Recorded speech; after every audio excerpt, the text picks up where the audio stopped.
vsi prisotni, ki ste se udeležili današnje tiskovne konference. In sicer v Slovenski demokratski stranki predlagamo spremembo zakona o pokojninskem in invalidskem zavarovanju v dveh pomembnejših točkah.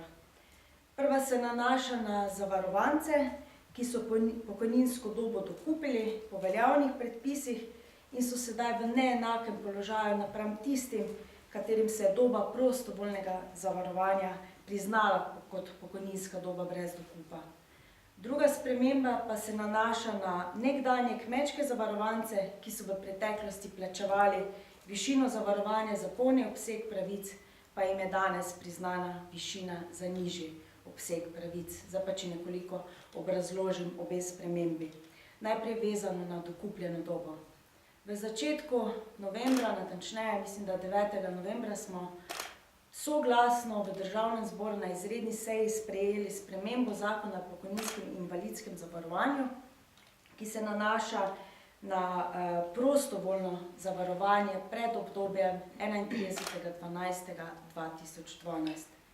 Takrat so vse stranke seveda to pobudo podprle, kar pomeni, da bo se tem zakon stopil veljavo v začetku leta 1.1.2018 in leto se jim bo upoštevalo tudi pri ugotavljanju izpolnjevanja pogojev za starostno pokojnino pod pogoji 60 let in 40 let pokojninske dobe brez dokupa. Vsem tistim, ki pa je v vmesnem času bila odmerjena pokojnina, to pomeni med 31.12.2012 in pa do danes, pa bodo lahko zaprosili za nove odmere pokojnine, kjer se jim bo seveda to prostovoljno pokojninsko zavarovanje tudi upoštevalo. Po predlogih predlagatelja bi se to nanašalo na 1000 oseb. Ta rešitev je seveda v redu, ni pa v redu v tistem delu, ki na nek način izključuje vse tiste, ki so pa pokojninsko dobo dokupili. Gre za tiste, ki so jo dokupili bodisi iz naslova študija ali zaradi služenja vojaškega roka, in teh zavarovancev je nekaj manj kot 56.000 v Sloveniji. Zdaj, nekako v poslanski skupini Slovenske demokratske stranke smo že v mesecu novembru tudi vložili amandma za to spremembo. Amandma ni prejel podpore, ker pa ocenjujemo, da je ta rešitev seveda diskriminatorna, ker nekako ne moremo videti logične razlage, zakaj bi imela pokojninska doba, pridobljena na osnovi prostovoljnega zavarovanja, nekako boljši status od pokojninske dobe, ki je bila dejansko dokupljena, isto v skladu za takrat veljavno zakonodajo in seveda za oboje so bili vplačani prispevki. Celo več, za te, ki so pokojninsko dobo dokupili, so v večini plačevali višje prispevke, zato ker je bila osnova za vplačilo teh prispevkov, se je gledalo njihova povprečna plača v preteklem koledarskem letu, ko so dali dejansko zahtevo za dokup.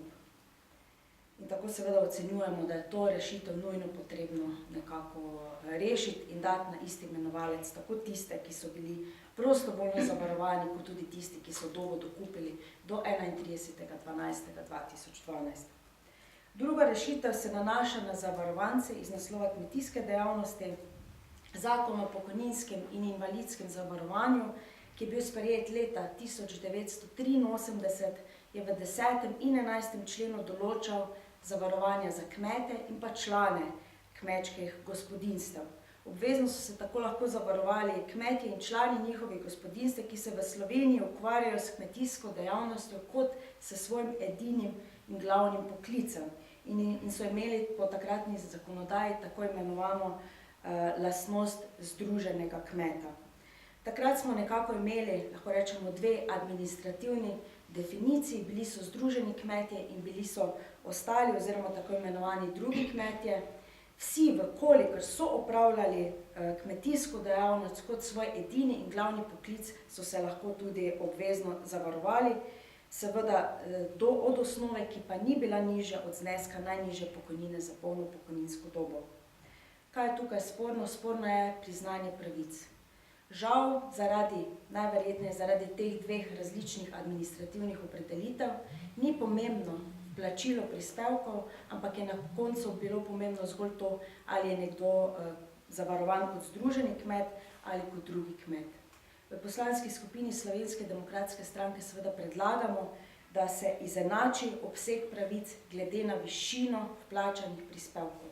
In to je tista rešitev, ki jo predlagamo, ne pa glede na neko administrativno kategorizacijo zavezancev. To sta dve, lahko rečemo, nepravični situaciji, ki jih s predlogom zakona želimo popraviti in seveda za številne udeležence vplivata na to, da imajo danes nižje pokojnine, pričakujemo pa seveda podporo tudi ostalih poslanskih skupin in na nek način, da